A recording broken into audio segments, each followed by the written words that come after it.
Just before we hit send on this week's newsletter, the Trump administration announced it wants to relax arms export policies so that U.S. companies can sell drones to certain allies. This is so U.S. companies can compete against Chinese and Russian drone manufacturers, administration officials said on a conference call Thursday morning. U.S. firms have long argued that export restrictions unduly hinder overseas sales. Here's some background from our friends at Defense News and Reuters. Read the president's just-released memo on the issue, and then come back here. Reaction: defense industry sources are still assessing the announcement, but it's not immediately clear how much things will actually change. But sources say the new guidance has a classified portion that might provide more details. Companies have 60 days to provide feedback. Defense trade with allies and partners is a critical tool for achieving America's foreign policy and national security goals, said Eric Fanning, president and CEO of the Aerospace Industries Association, one of the defense industry's main advocacy groups. We need a defense export review and approval system that is more efficient and transparent in reaching the right decisions. Subscribe. Get the Global Business Brief in your inbox, the must-read news, analysis, and insights about the intersection of business and international security. What's next? IASEDIT recommends 2 key pillars of reform. First, the administration should design and implement a national security cooperation strategy that clearly identifies priorities and leverages U.S. industry as a partner in delivering the right capabilities at the right time to the right allies. Second, the administration should establish an interagency task force accountable for tracking and expediting this process, and addressing policy or process obstacles that hinder achievement of our security cooperation objectives. We'll continue to monitor this developing story. Welcome. You've reached the Defense One Global Business Brief by Marcus Weisgerber. Greetings from Colorado Springs and the 34th National Space Symposium. It's my second trip in less than 3 months to the Springs, the hub of military space, which is itself another indication of the increased Pentagon focus on space. Send your tips here and thoughts to mweisgerber@defenseone.com or at Marcus Reports. Check out the Global Business Brief archive here, and tell your friends to subscribe. From Defense One: Eric Schmidt didn't know that Google was working the Pentagon's AI project. Patrick Tucker, the former chairman of Google, was kept in the dark about the company's outreach to the Defense Department by design, he says. U.S. Air Force is moving faster on space contracts, industry execs say. Marcus Weisgerber: the service has new purchasing authorities, a planned new structure for its satellite buying arm, and a new attitude, company leaders say. U.S. military dominance requires better command and control tools. Todd Proverb: commanders need an AI-infused infrastructure to keep tabs on friendly and hostile forces, suggest actions, and help carry out orders. USAF seeks speed, resiliency in space. At the past 2 editions of the National Space Symposium, Air Force leaders warned about the need to prepare for a coming war in space. Now, it appears the rubber is hitting the road. Bureaucratic reorganizations and a recent influx of cash have military leaders figuring out the future makeup of satellites. One theme at this year's gathering in Colorado Springs of more than 14,000 military and commercial space professionals is the need to move quickly. That's a common theme everywhere in Pentagon acquisition these days, as is resiliency. At a briefing on Tuesday, I asked Air Force Secretary Heather Wilson what resilience looks like. It's not a single characteristic, it's probably multiple characteristics, she said, and offered a few thoughts. Something that's resilient will probably be less expensive, so that you can replace pieces of it. It will be distributed. Resilient would be a system that could take a punch and keep on operating. A resilient set of space systems can maneuver or could protect itself in some way. It might be able to hide from certain things or at certain times. It could be restored quickly or reconstituted quickly. It might also be layered. Something is resilient if it's protected in depth and not just a single lock on the door. Resilience also plays into the idea advanced by Gen. Dave Goldfein, the Air Force Chief of Staff, that the military must make it financially prohibitive for an enemy to launch an attack on America's satellites. We have to reverse the cost curve because right now what we're defending is far more expensive than the cost of the attack. We gotta flip that, Goldfein said. Resilience also means you change the cost curve so that what they have to use to be able to attack a portion of the network is far more expensive than what we are putting up there. As the Air Force figures out the mix of the size and types of new satellites, much of the work will likely happen in secret. Asked if she sees more space working becoming classified, Wilson responded, "A lot is there already now. one area where the Air Force wants to copy the commercial space industry, automating more of the launch process.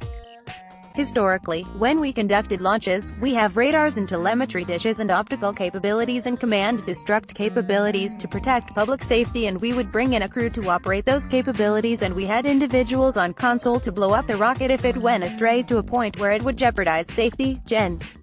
J. Raymond, the head of Air Force Space Command, said during a speech Tuesday. Automating parts of the process will reduce manpower and cost significantly and allow us to go faster and have more opportunities to access space. Raymond said, "We have chartered a team that is currently building the future launch and range vision, and the goal is to get to all autonomous ranges in the near future," he said. "This will pay significant dividends not just for us, but the entire space industry." Lockheed might be sole GPS-3 bidder. It appears Lockheed is the only bidder to build 22 new Global Positioning System satellites for the Air Force. At least one potential competitor has said it won't enter a tilted contest. Boeing did not submit a proposal in response to the request for proposals, as the RFP emphasized mature production to current GPS requirements and did not value lower cost, payload performance or flexibility, Boeing spokesman Todd Blecker wrote in an email. John Thompson, commander of Space and Missile Systems Center, the arm of Air Force Space Command that handles space acquisition, declined to say how many bids were received.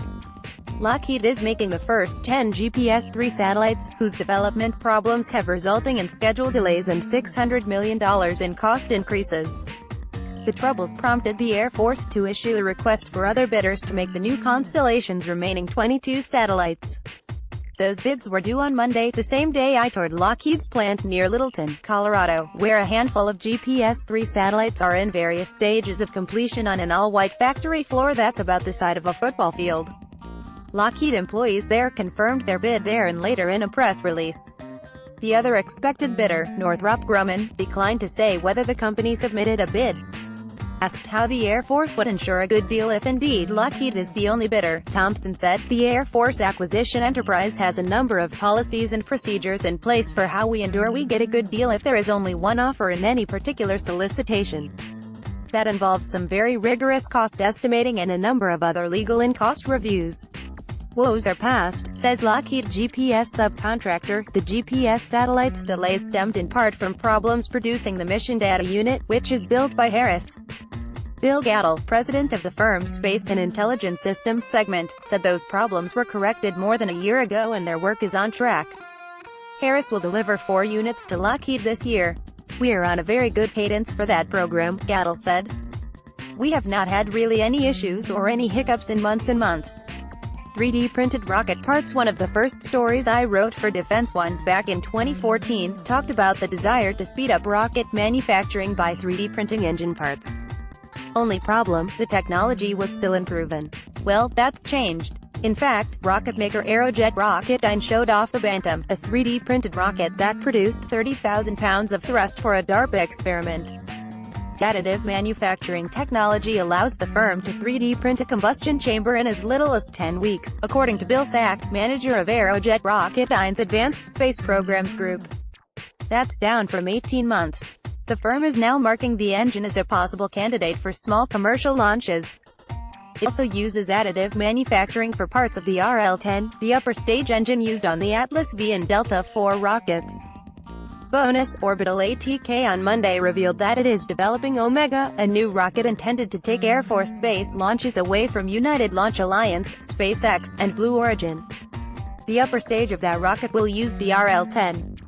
Talking non-space stuff with Boeing's Leanne Carrot, I chatted briefly with Boeing's CEO of Defense, Space, John Hyten, the head of U.S. Strategic Command.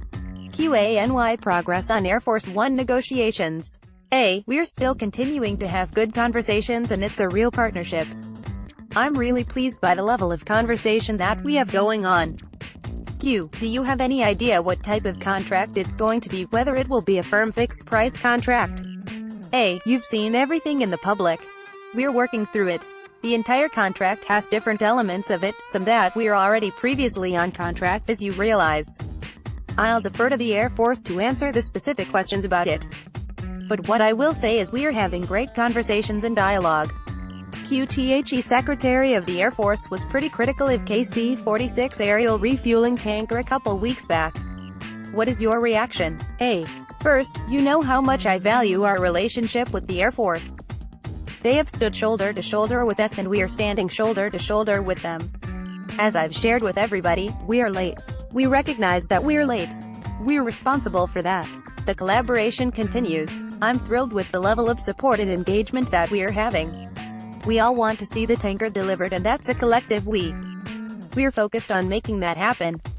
Are you seeing any differences now that some acquisition authorities have shifted from the Office of the Secretary of Defense to the military services? Absolutely.